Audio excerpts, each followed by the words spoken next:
ఛార్జీలు వెంటనే తగ్గించాలి. भारतीय जनता पार्टी जिंदाबाद जिंदाबाद भारतीय जनता पार्टी नरेंद्र मोदी गारी नायकत्వం नरेंद्र मोदी गारी नायकत्వం नरेंद्र मोदी गारी नायकत्వం पुरंदरेश्वरी गारी नायकत्వం पुरंदरेश्वरी गारी नायकत्వం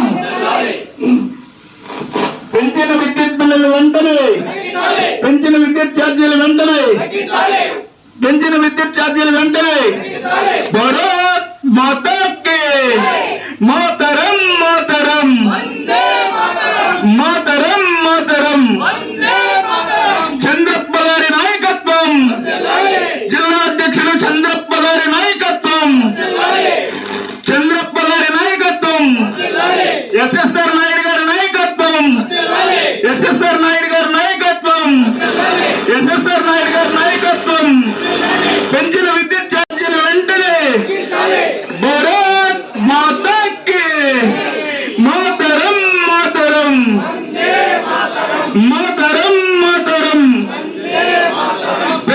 పెంచిన విద్యుత్ ఛార్జీలు వెంటనే విద్యుత్ ఛార్జీలు వెంటనే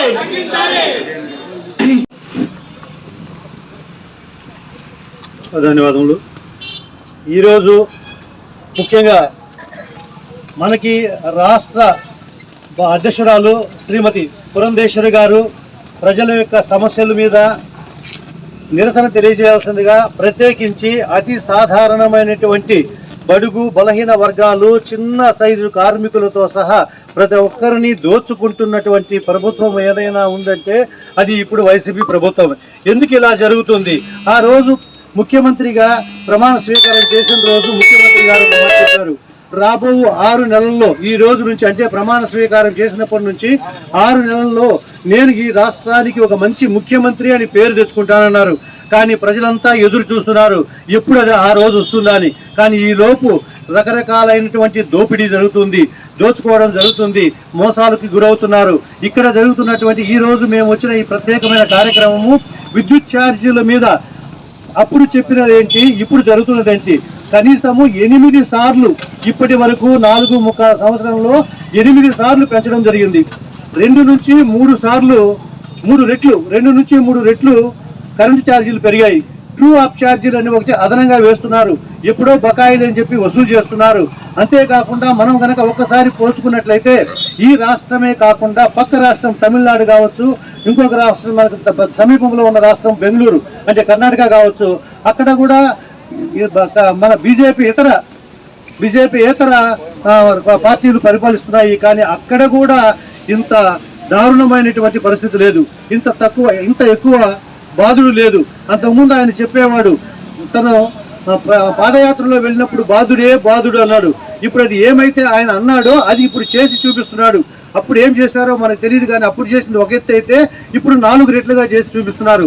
సో కాబట్టి ఈరోజు అది కాకుండా సమన్వయము అంటే వినియోగము మరియు సరఫరా అంటే డిమాండ్ అండ్ సప్లై మనకి ఎంత అవసరం ఉంది, ఏ సందర్భంలో మనం దాన్ని ఎలా చేసుకోవాలనే ఒక బ్యాలెన్స్ కూడా ఇప్పుడు ప్రభుత్వము అది కూడా ఫెయిల్యూర్ అయింది.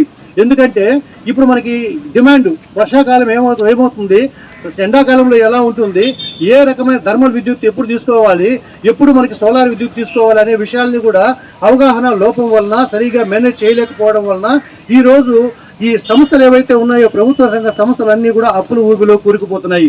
4 రూపాయలకి సోలార్ విద్యుత్తుని కొనుక్కునే ఒక సౌకర్యం ఉండింది.